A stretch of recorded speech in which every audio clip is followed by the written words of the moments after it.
Hey everyone, welcome to the Get Your Life Together Girl podcast, the ultimate blueprint to self-love and inner peace. I'm your host, Danielle Van. As a cognitive behavioral therapist, a life coach to women, meditation teacher, and author, I've spent my life studying and learning from the stories that make us human. It's my passion and goal to help you shift your mindset and create a lifelong revolution to help you reach your greatest potential. One of the best things that we can do for ourselves is dig deep and uncover why we do the things we do. This work is an intentional act, one that takes us getting to know ourselves, releasing connections to things that do not serve us, and choosing the energies and practices in which we want to grow through. An unhealed life often feels like an overwhelming sense of danger, powerlessness, and most certainly fear. Healing creates safety and empowers self-authority. And yet the question always is, how do we get there? I sat down with Dr. Jane Tornatore to talk about the how. She and I share our best used tools for healing in a fantastic conversation that will surely leave you with many great starting points and practices to help you get on the right path and move you toward your healing journey, or even just get started. So grab a pen and a piece of paper. You're going to need it. The Get Your Life Together Girl podcast starts right now. I'm excited to talk with someone who I know I'm going to have a lot of alignment with, Dr. Jane, if I may call you that.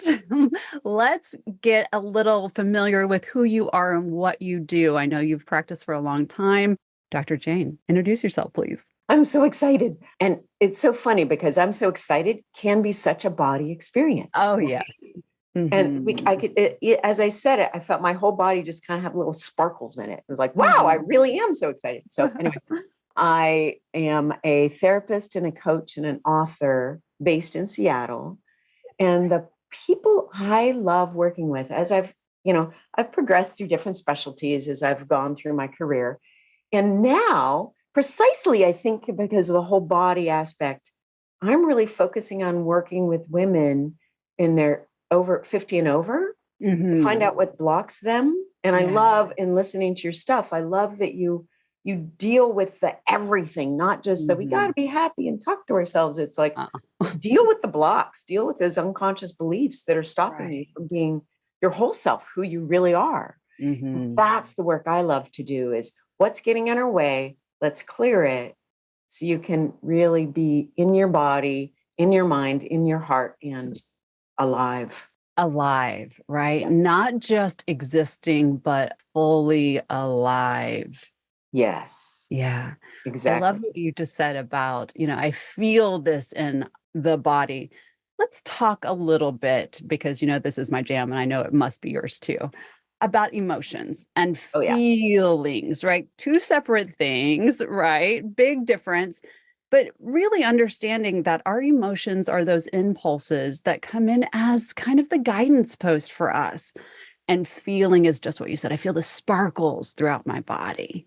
Yeah. I want to talk a little bit about that, because that is the physical manifestation of everything we do and feel, think. Absolutely. One of the things I loved learning about is the ventral vagal nerve. 20% of the pathways go from our brain to our body. 80% go from our body to our brain. Like, we are built to listen to our body. And we leave most of that information on the table. Can I share a feelings model? Please. I just love this because so many people feel so overwhelmed. Like, they don't want to feel their feelings because they're going to take over. They're going to be overwhelmed. They're going to do stupid stuff because of their feelings. And so I created this model that I call creatively the feelings model. One day when I had gotten a massage package from a friend of mine, and I used one and I had two more left, and I just didn't ever schedule again. And then one day I was sitting in my living room going, wonder when that massage package is up. And so I texted her and she said, next week. And I'm like, oh crap.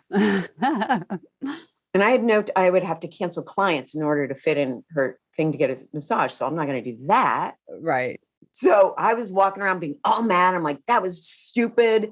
You shouldn't have gotten a package. And at the time, I didn't like getting a massage for me was a big stretch. Like it was kind of like a forbidden kind of thing that I was doing because I loved it, right? But I still had guilt associated with it. So I had all these things of like, you shouldn't have done it. That was stupid. But she should have let me know it was done. No, she didn't do anything wrong. So I kept doing this combination of repressing, I shouldn't feel bad, and trying to just really saying, yeah, here are all the reasons I do feel bad. Right. Then I was walking into my kitchen. I remember the exact moment and I went, I'm angry and I just don't want to feel it. I'm just angry. I lost the money. I lost the massages. Yeah. I sat down on my couch. I felt the physical sensations. Our feelings are just the physical sensations of our thoughts and our emotions, right? They're just the expression. So I just sat there, and about 15 minutes later, I'm like, oh, well, I guess I won't do that again. And then the really cool thing is she texted me, she said, I'll extend that for you if you want me to. And I'm like, yes, and I scheduled right away. But it was at that point I realized how irritated I was because I just didn't want to feel anger. Because in my family, anger was bad. So I learned not to feel it. But when we just feel the physical sensations, they pass. And GYLTG Taylor wrote a great book. And she said that and research shows that when we have a feeling, when we have a reaction to something, a critical comment, a noise, if we don't get in the way with our minds, the body's process runs that is finished in 2 minutes. Right. So if we can just sit there and be with it, now I've never gotten to 2 minutes. If it's a big emotion, I'm like, but if we just be with it, it passes. Right.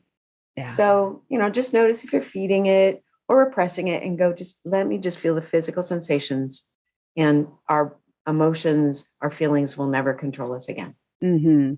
It's such an interesting thought. And a lot of times, and I'm sure you've had the same experience where people come in, women especially, and they'll say, but I was told to not feel my feelings. And so this feels like the largest paradigm shift I possibly could make. And if I feel this, I may actually never get out of it. And I'm scared. I'm fearful.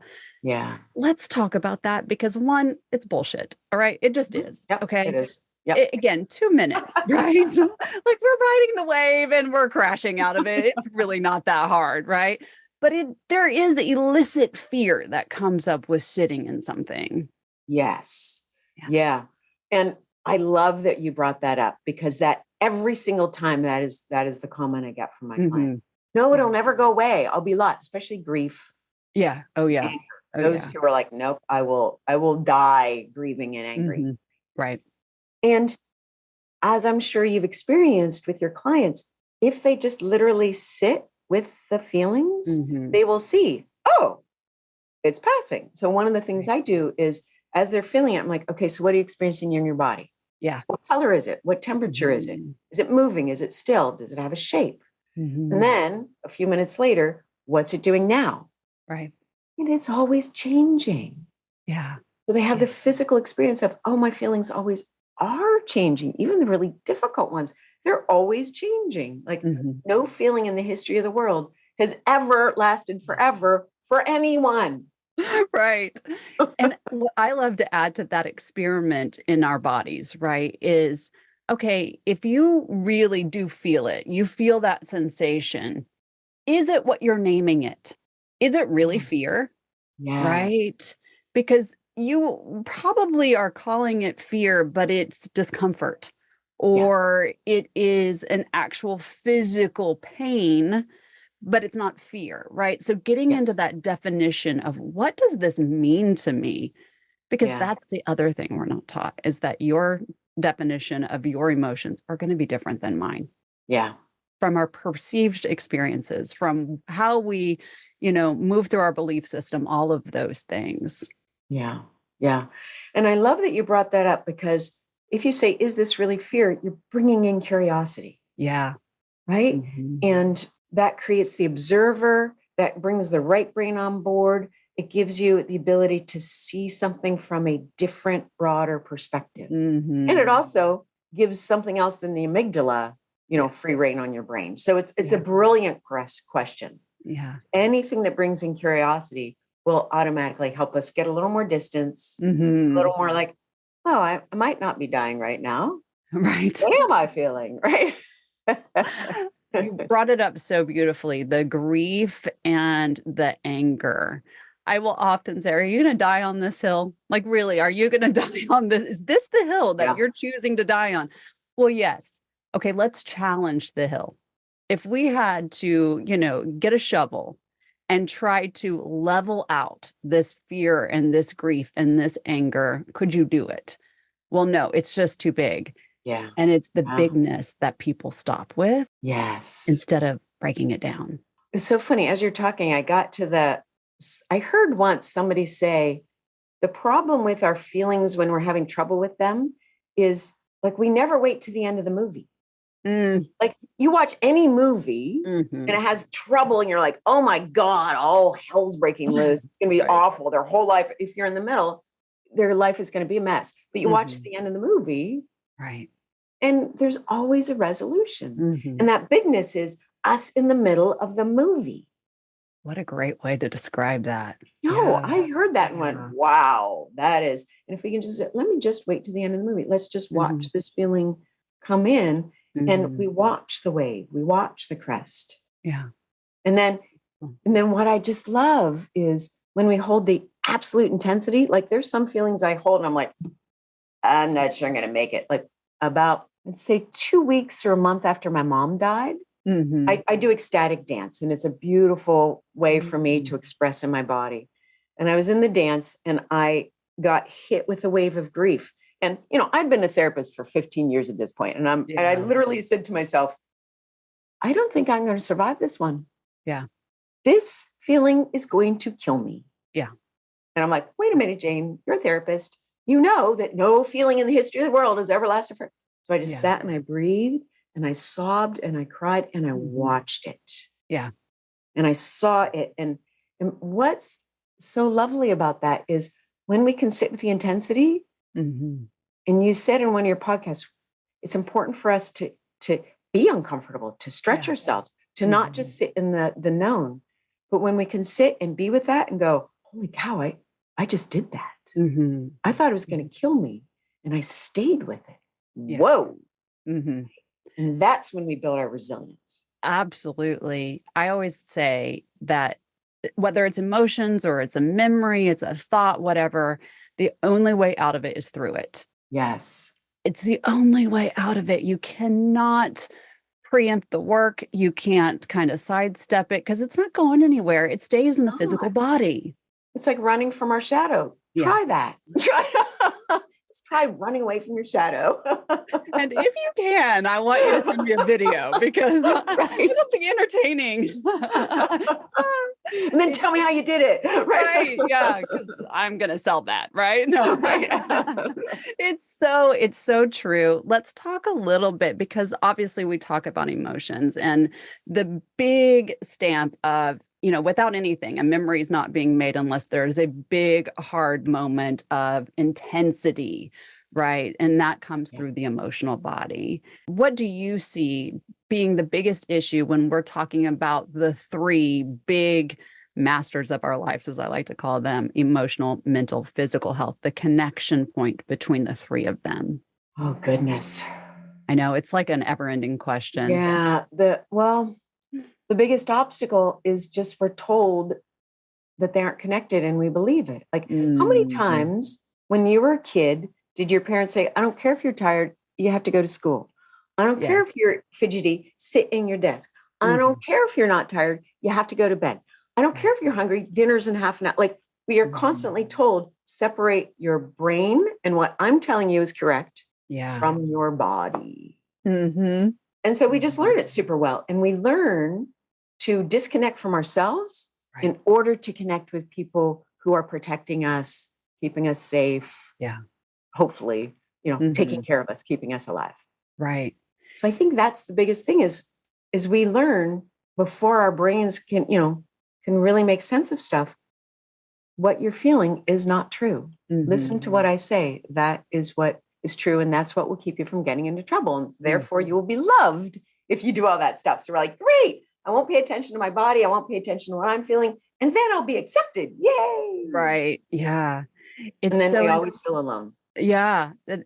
I always say to every woman that walks in through my door that I work with, or obviously within the podcast, even my own 3 children, is that your feelings and how you're connecting to it matter so much more than what Oh, I am telling you.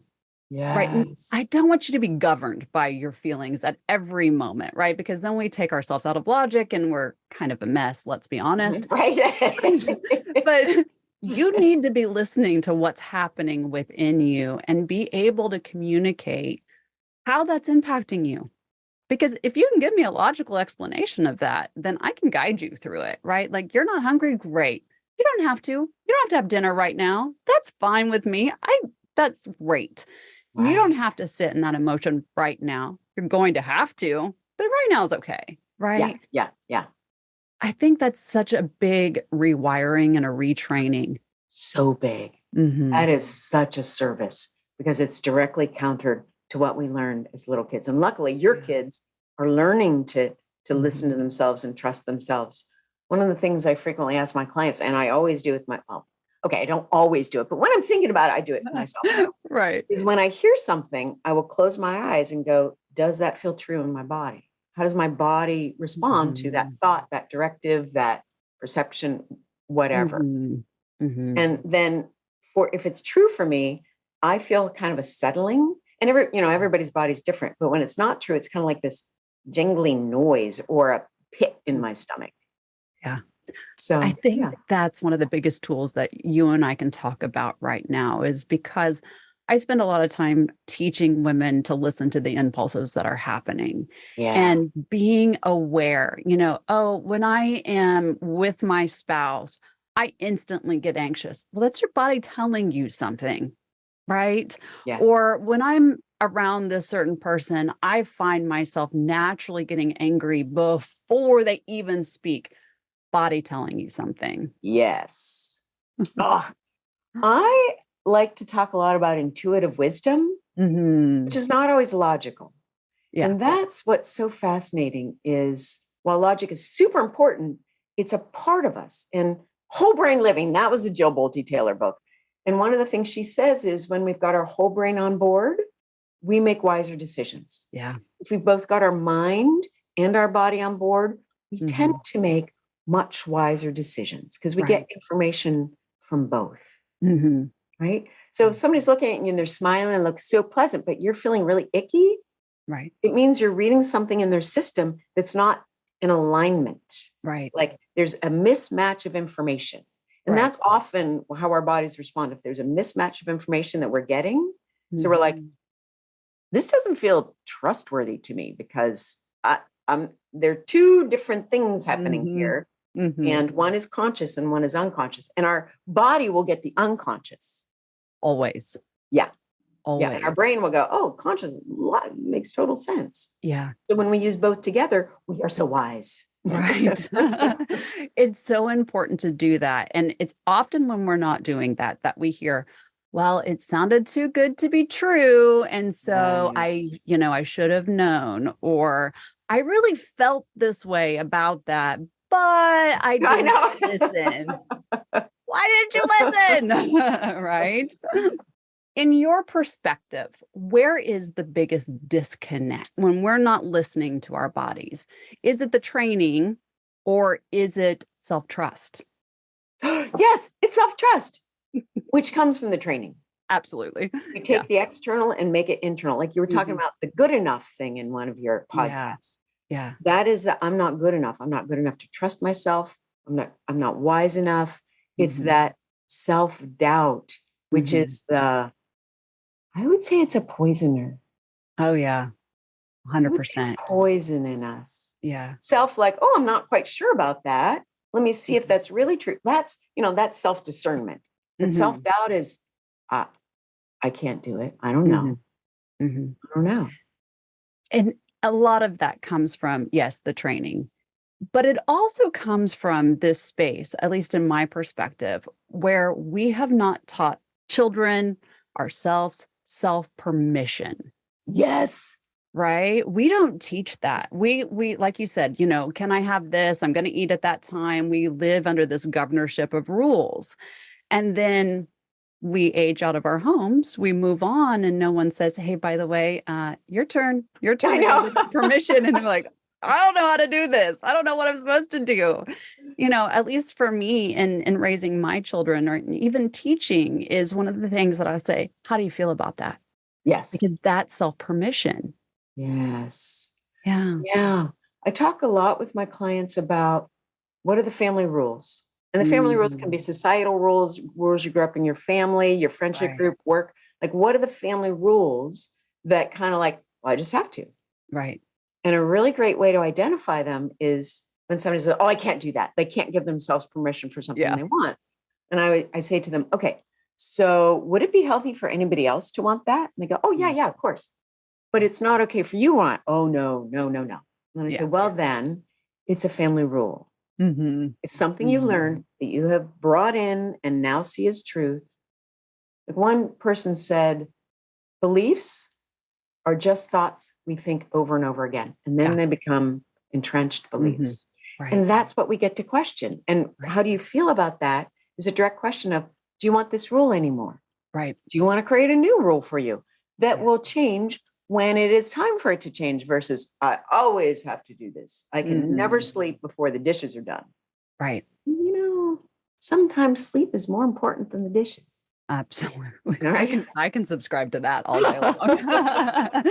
And a lot of people don't realize that those values and those beliefs become everything that they do and think. And I think, if you were having a conversation and you didn't want someone to hear your belief system on something, then you're holding a value that's not working for you. Yes. Yeah. Anything we're ashamed of, it's important to change the value system. Right? Because we can be ashamed of stuff that we're like, oh my God, I just hit that dog and that felt awful. Right. Yeah. But we can also be ashamed of like pleasure in our body. Our weight, our taking time for ourselves when other people are requesting our help. Right. Those are the ones we get to morph. And that's where the curiosity comes in. Am I the kind of person who kicks a dog? No, I don't want to be that kind of person. Right. So how do I figure out what happened that made me kick the dog so I can, shift that? Absolutely. And know that those belief systems, when they feel really yucky because you've discovered that, oh, that's not really something I'm about. Yeah. It's somewhere within our experience and it's locked into that body, mind connection. And we have to really, again, move through it. Once we identify it, we have given ourselves that space to move on. Yeah. I just learned about something called memory reconsolidation. In my simple understanding of it, it's basically when those parts come up, those beliefs is like, oh my God, I'm a person who kicks a dog. This is awful. What happened? When those neural pathways are firing with that memory, with that feeling, and we know it's firing, we've got the feeling, right? Right. And then we can bring our present moment. Wait a minute. That's not who I want to be. I'm actually a person who wants to do good in the world and be kind. Like I love your sign off, be kind to yourself and others. That's the kind of person wait a minute. And there are lots of examples of doing that. So when those neural pathways of I suck in some form or another are up. Right. And we can also hold the, wait a minute, but there are other truths about me too. And then we weave them back and forth. We are rewiring those beliefs of I'm a horrible person. Right. Well, no, that thing, not good. I don't want to kick dogs. Absolutely. Right. And there is more of me. And how do I love the part that is in such pain? Did that. Right. How do I give that part love? And that's the rewiring. That's the self-love. Yeah. And that's where your question comes in. Is this true? It's that evidence seeking that does help those neural pathways to change. Yes. And here's the most important part that I don't think I've ever talked about, even though, we've had so many podcast episodes. I know I talk about it in the office, but here's the thing. Just because we're rewiring something doesn't mean that it goes away. Right. It takes a sidestep, right? It's off to the side. So will it come back up? It can. Yes. Right. But you've already given yourself enough evidence to know this doesn't belong. This doesn't sit with me. Maybe that was 10 years ago, but today I know more.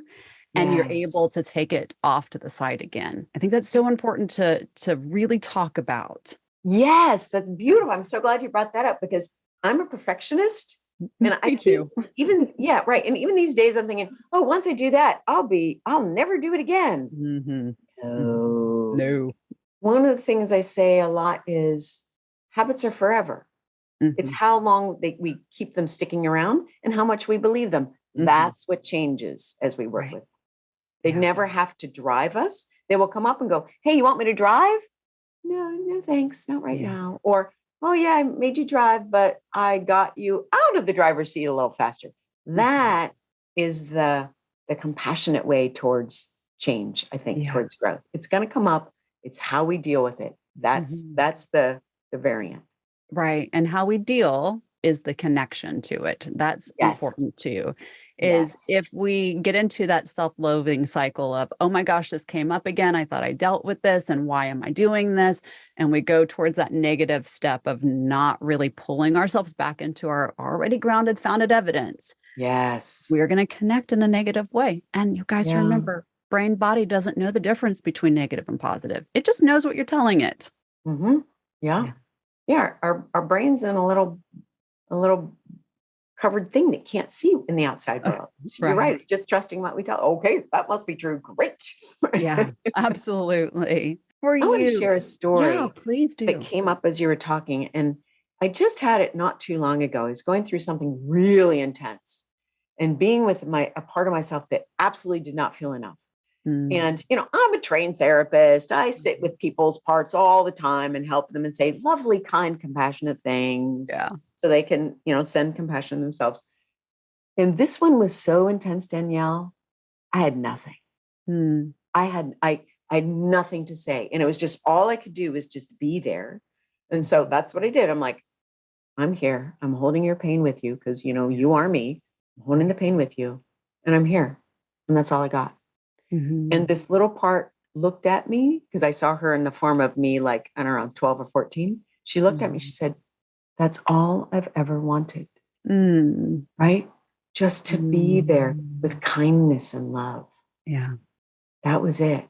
And I'm getting chills as I say that. Like that's Mhm. all our parts, those deeply, I'm not enough, I'm bad, I'm whatever, I'm broken. That's all they want is just Mhm. to be there in our whole selves going, I'm here with you. You're not alone. Yeah. Yeah. It's so important to do that work. It's the shadow work, right? Yep. The space where we know that our past has given us experiences that Yeah. taught us something different than what we believe now, Yes. Yes. Yes. right? Oh, I love the Yeah. way you say that. Yeah. Yeah. Yeah. And looking at it and saying, you know what? I didn't have all the information that I have now. I didn't Mhm. understand. I didn't know. I didn't have my life experience, Right. but I'll take your hand. And I love what you said. I saw myself at that age. Separation of self is a massive thing that you can do if you don't have the ability to work with a therapist, if you don't, have the ability to do all the things and you picked just one thing, see yourself in different phases of your life Yes. where you Yeah. can really identify, you know what, that led me here. Mhm. This is important for me to look at and feel it and sit with it and physically understand how that impacted me so that you can move through it. It's such Yeah. an important key. Absolutely. And what I find when I sit with those parts with compassion, and it takes a while for me to get to compassion sometimes, it's not like, Yeah. oh, I just love you right away. It's like, Mhm. oh, God, this is really hard to Yeah. feel. But eventually, if I sit long enough, I will come to compassion with compassion. But there's Mhm. always like a gift underneath the pain. Oh, always. Always. Mhm. Always. And that's kind of like the prize at the end of the journey that Mhm. we forget that is there. And that for me is what helps me going. If I keep loving this self, this part, I will get a part of me back that I've Mhm. repressed, that Yeah. I've shunned and put away and hidden. Mhm. It's the journey home.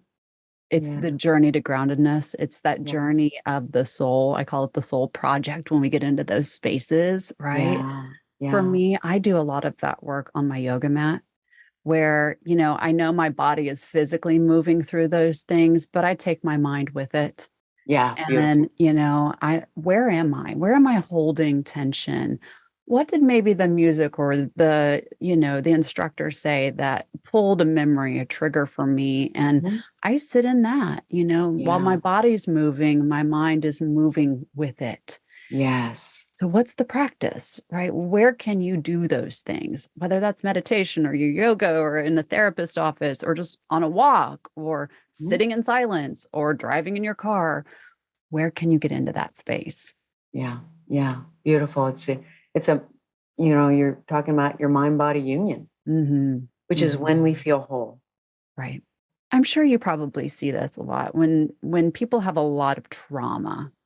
And by the way, I mean, the studies show at this point, ladies, that 100% of us have 100% of Right. I trauma, know. right? Like all of Just us own have it. it, right? Right. No one is like out of the exclusive club, okay? We Right. all are joined. We all got that card the moment we got here, right? So, Trauma yeah, card. yay for me, right? So we all have it, but we Yes. use the excuse of this trauma is so big, it's so deep, I don't want to feel it. And they shut everything off. And then they say, but I have this little problem in my relationship. Can we just focus Yes. on that? I'm like, you have a problem in your relationship because of that trauma.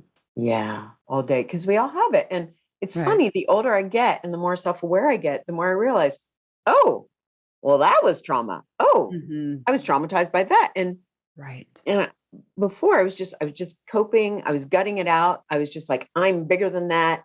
That Right. didn't affect me. So Hmm. I pretended like it didn't affect me because that's what Hmm. I learned to do. Right. Right. And the more I'm with my body, the more I release it. Yeah. And Yeah. I heard you talk about, the releasing versus I forget what you said, but it was beautiful. Whatever it was beautiful. Thank you.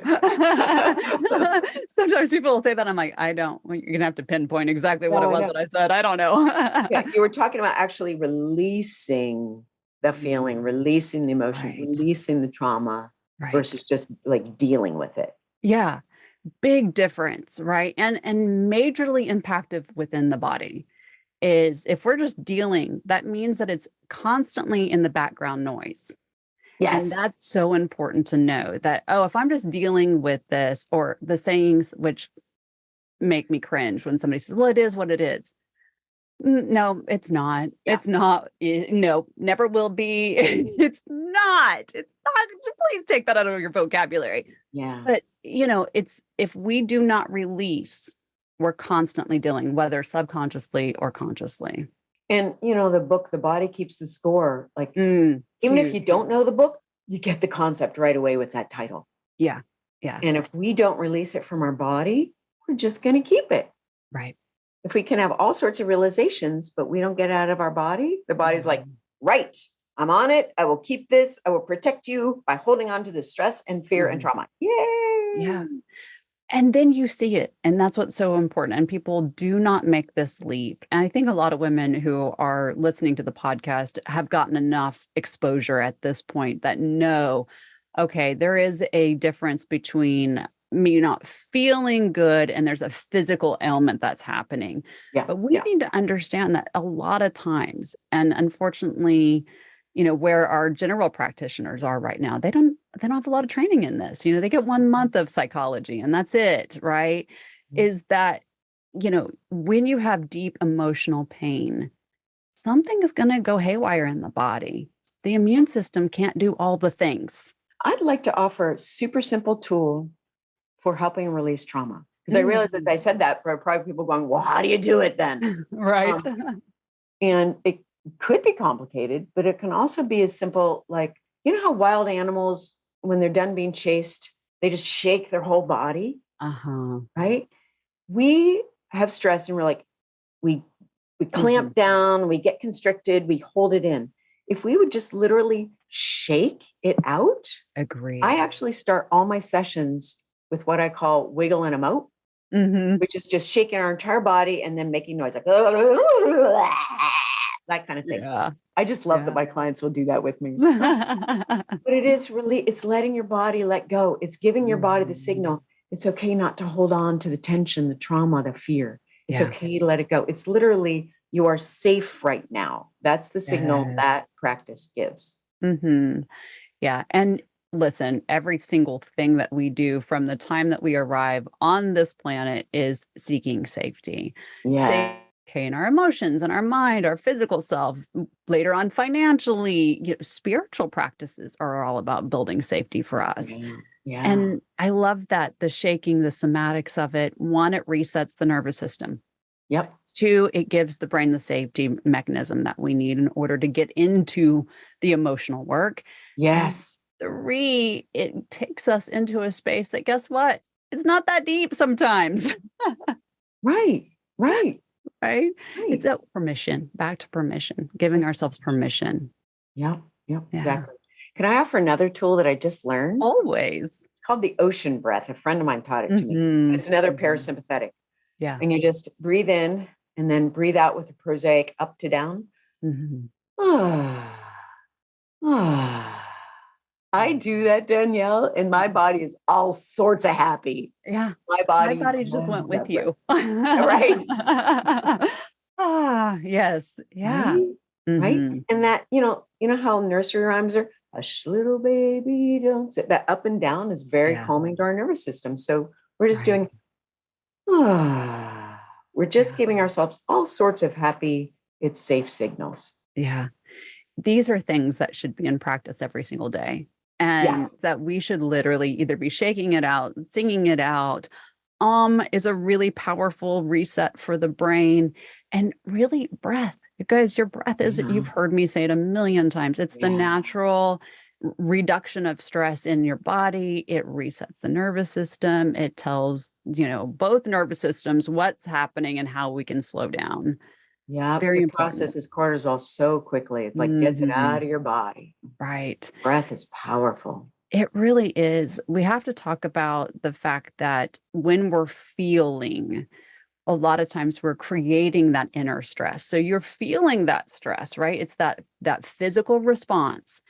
And then your organs start talking to your brain. And then we start having sugar dumped into our blood, and we start having our hands shake, and we're tingly and all the things. Understand, if you can sit in that, just like you said in the beginning, and let it go, it calms, it goes away. Stop always fighting against does. it. Yeah. Yeah, it always does. And that's the acceptance of, well, here's how I'm feeling now. I'm okay. And it's always bringing in the, wow, this feels really awful. And right now I'm okay. Right now, I will literally, have my clients look around the room. Are there any tigers in your room? Right. No, it's just my body freaking out. Oh, Mhm. and I'm okay. I got this. I've got me. I'm holding these very difficult feelings and emotions, and I'm okay. And so it's Mhm. wiring the okay with the stress, with the fear, with the trauma, whatever it is, Mhm. just saying, you can feel these things and you're okay. Isn't that awesome? They don't have to Mhm. drive the bus. Yay. Right. Nor do I have to be run over by said bus. Right. Right. Because there's no bus in my room at all. Right. Wow, I'm okay now. Okay. Yeah. It's so funny too. The mind will 100% take you wherever it is that you want it to go. And so you need to realize that sometimes when things come up, you have the power to stop it between thought and feeling. Yes. Right? That's a big thing too, because and this is a shift a lot of people don't think about. When I don't think we talk enough about it, is we think of our brains and our minds outside of ourselves. Yeah. It's in your head. It's in your body. I know. It's right here. It's right there, right? Like that's a part of your moneymaker, right? So we're in that. So if we're thinking about the physical body, and I think, well, I'm having these thoughts, I'm in my head. I'm in it. Yes. Yes. Okay, so that's a physical thing. Do I want to stay in that space? Yes. There's so much more going around, on around me. It's so beautiful out here. Do I Yes. need to really engage that emotional body? No, because this thought's not true and it's not really worth my chasing. I'm going to step out of the body. Right. Big thing I don't think we talk enough about. Yeah. My partner once said to me, is this the story you really want to believe? And it was just like, oh, it was shocking to me. I'm like, oh, Right. no. Right. It's a super compelling story. And my mind was looping. Mm-hmm. But as soon as he said that, it brought me more into my body. Like, no, this belief actually doesn't work for me. I Yeah. don't think I will feed it right now. Yeah. Yeah. Now, And luckily, he said it in a very compassionate way versus don't be stupid. Is this, and it brought in curiosity.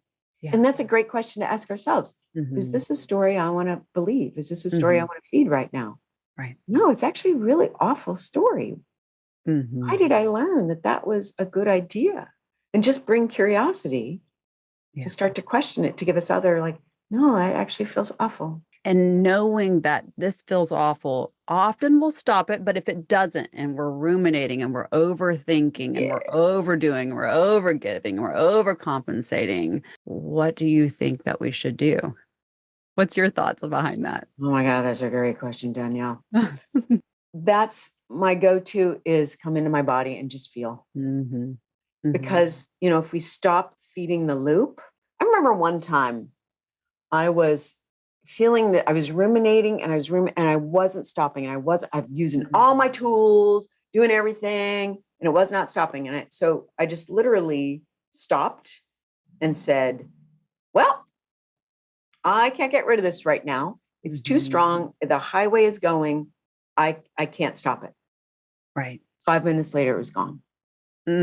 Because I stopped feeding it, because what I was subtly doing or unconsciously doing was, you're bad, go away, you're bad, go away, you're bad, stop it, this is an awful feeling. So I was feeding it. So when I was like, oh, well, it's just going to happen today, I stopped feeding it and my body worked its magical process. Right. Yeah, it knows how to heal itself. It knows what to do to deal with all of these things. We don't trust it enough because we have this delusion that we don't drive it. You drive it. You are that bus in that perspective. We are the bus. You drive it all, right? Big way to simplify that. And I love everything you said. For me, the way that I often will visualize that and I teach is think of your mind as either a computer or I'm going to show my age, because we don't have them anymore, really, is a filing cabinet. Right? I do. Because I'm that age. Right. Sisters. Right. So think of it that way, whether it's a computer document that you've saved emotions and thoughts on, and you saved it and you put it away, the name of that document.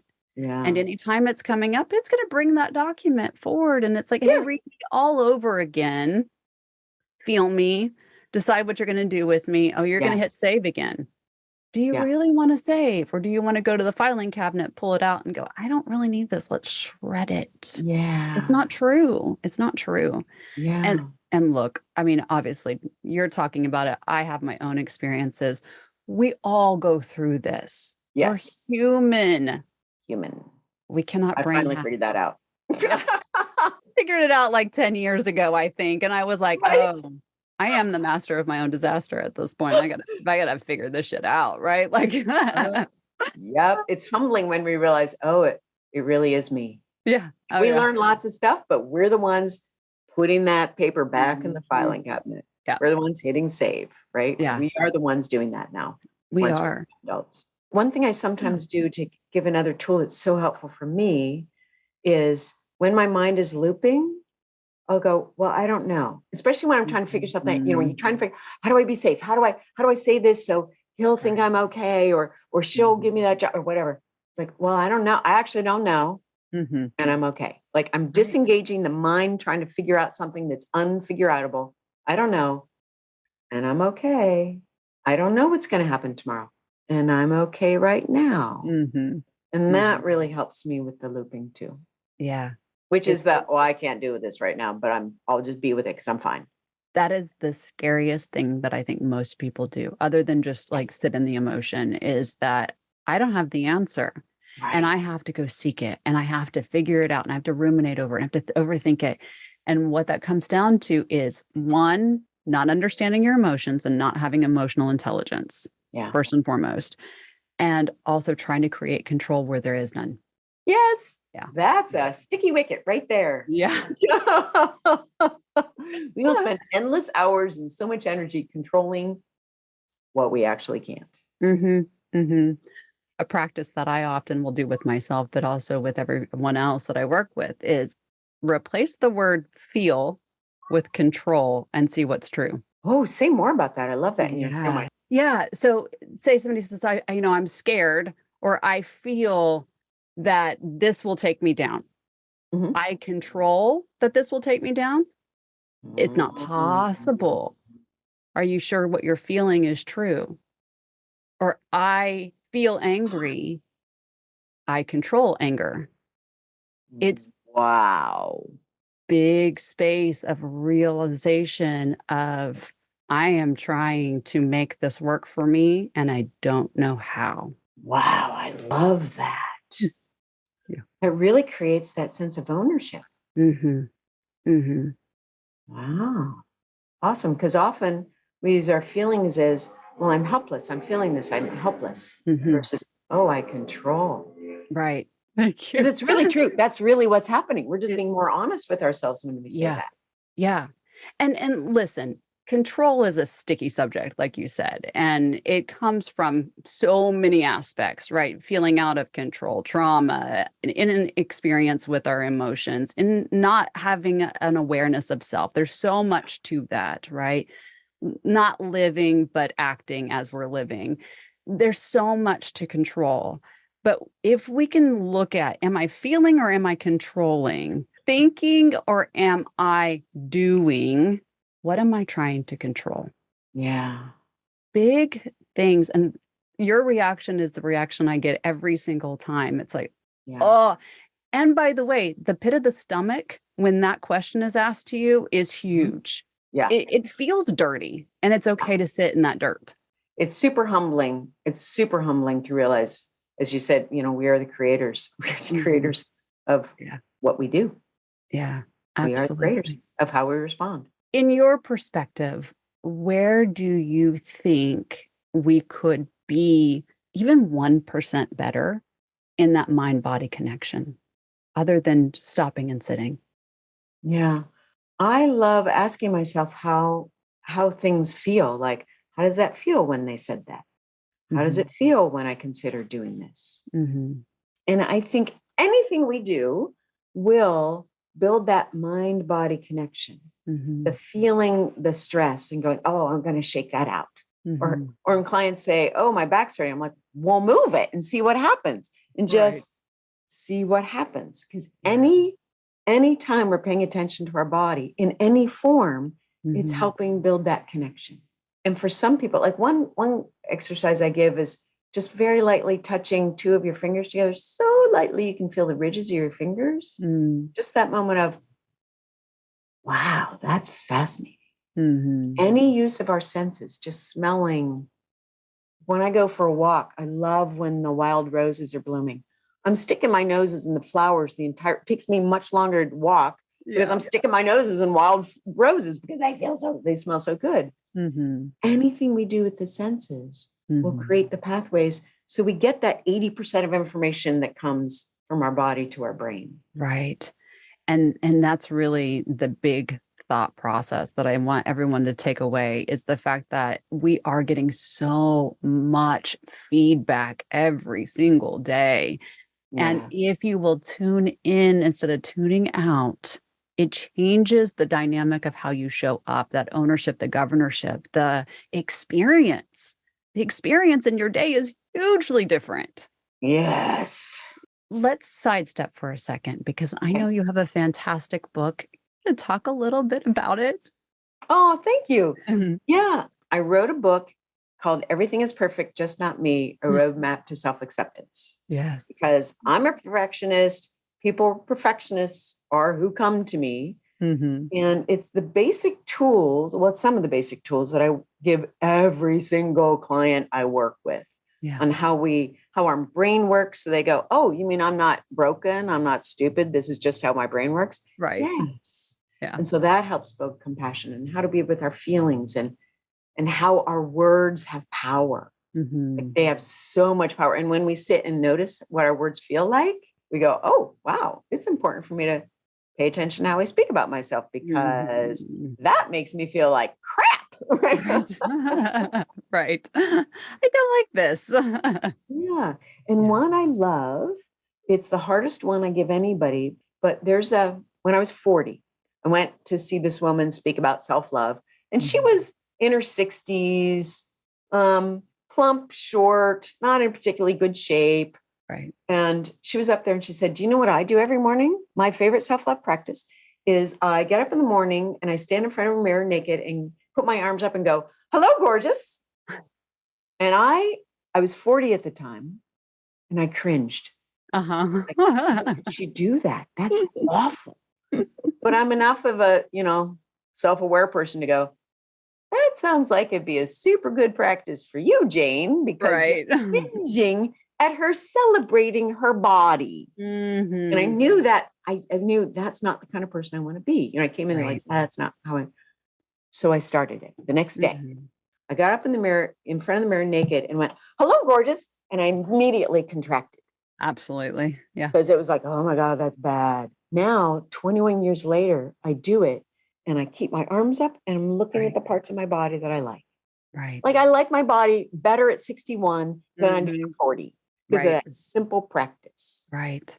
What a beautiful practice. What a I beautiful know. self-expression, right? And So feels so good. well, we're taught shame, cover up, don't, Yeah. don't feel, don't flaunt, don't do this. If you do that, something bad's going to happen to you. Guess what? Something's bad going to happen if something bad's going to happen. Like Right. it's Yeah. okay to have that ownership of how you look and how you feel about that. It's Yes. so beautiful. It's Yeah. funny. I feel like the greater part of my 20s, I'm probably early 30s thinking, how could I be in better shape? How could I do this? Oh, I'm not happy with that. And Uh-huh. now, mid 40s, I'm like, screw that. I look great. Like, Right? I'm not Right? worried about that. Like, look at me. Like, look at you ladies. I'm feeling good about myself. Come join me, right? It's Awesome. I so love that. important. Yeah. So important. Yeah. I So, remember I was talking with a friend of mine. We were in our 30s, I think, and we're going, oh, my thighs are so fat. And she yeah. said, when I was running in track in high school, I had no fat on my thighs. And we Right. all stood around going, oh my God, my thighs are fat. If I Right. would have known then what I know now, I would have been like, my thighs are awesome. And I looked Right. at her and I just said, we're doing the same thing. Yeah. Yeah. We will probably never like our thighs more than we can now. Like they're not going to get Right. better. They're not Yeah. going to get younger. So why Right. don't we love them now? And I remember that. And I do that constantly. Oh, my skin's getting older. It's Mhm. never going to be younger. Right. Yeah. So if you can't love it now, you're not going to love it later. What a pleasure to be able to be in our skin, to feel our bodies, Oh yes. right? To So be in delightful. to be in the emotional place that's healthy and kind and beautiful. Oh, we have so much to talk about. Maybe you'll come back and we can do more. Oh, I love that. How can the ladies that are listening find you? Social media, website, how do we do that? Book? I just give my website because Yeah. frankly, I don't do details. So I'm like, Okay. I'm on stuff. On things. Some derivation of everydaylove.me. My website is everydaylove.me. And if they Mhm. want to hear from me, they can sign up for my newsletter. And it's basically, I send out what I call love notes whenever I feel like it. There's no I love consistency. it. So when I'm inspired, I send stuff out. But Beautiful. they also get my intuitive decision making method of how to learn to trust ourselves more, how to tap into our Mm. intuition through our body. I love everything we spoke about. As you Me too. know, as you've listened, I always end with your three gratitudes. And I hope that you'd be willing to share. What are you so internally grateful for right now or Mm. in the past, professionally, personally, whatever it is? Mhm. Will you share? Yeah, that's beautiful. Well, given what we talked about today, I'm so grateful that as I get older, I'm loving my body more. Hmm. I mean, Hmm. it's just, it's a profound gift for me. I'm grateful that, I'm learning trapeze, That's amazing. right? At 61, I'm like, I'm going to learn the trapeze. I'm grateful that my body, and I can build the strength Hmm. to stretch my body. Yeah. I'm so great. And I'm grateful that I'm the kind of person who likes to try new things and constantly like explore and be fascinated with the world. So those are three things I'm super grateful for in myself. Yeah, beautiful. I love those three. The second one I love particularly. And the reason why is not being defined by where we are, but instead being intentional about what our desire is. Yes, Huge. Exactly. Huge. And inspiration is a part of that too, because I learned it because my trainer went to circus school at 65. And I'm like, if she can do that at 65, I'm 61, I can do it too. And that's why, like, I loved it when you said, I'm awesome. I love my body. Come join me. Yeah. When we love ourselves more, when we celebrate ourselves more, we inherently invite other women and other people to do it with us. And that is spreading love in the world. Absolutely. And the basis of every reason why I have conversations like this and show up on social media every single day, even though it's trying at times. Right. You know? To really show that we are in a space where if we love ourselves, it shines a light and it welcomes everybody else like a beacon. And that's what we need. It is what we need. Yeah. And it's exactly the opposite of what we learned. We learned that if we don't love it, we have to love others more. It's exactly the opposite. The more we love ourselves, the more we shine, the more we spread that kindness. Right. Can't love others until you love yourself. I know people hear that and they go, no, I love people. I'm like, you really don't. No, not really. You think you do. Not like you can. Yeah, right. It's going to get better. Right. Wait until you do, and then everything explodes. I promise it's going to be good.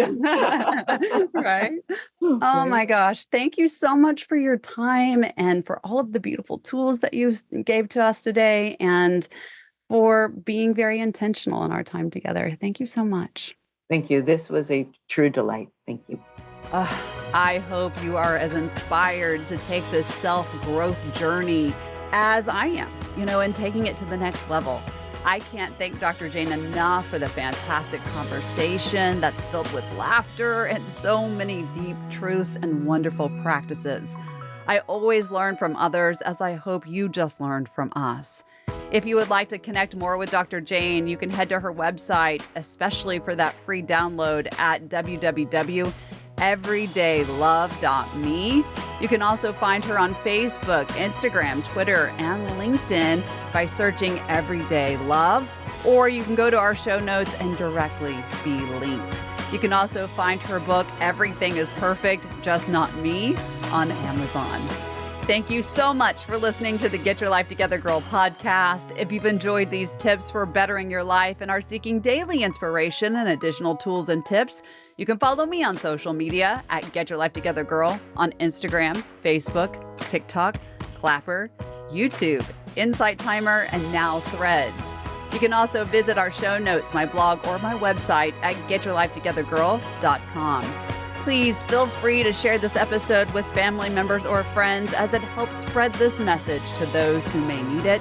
And while you're on my website or at Insight Timer, I invite you to check out my new 15-day affirmation course where I take you through a journey to use your brain chemistry to create your greatest desire.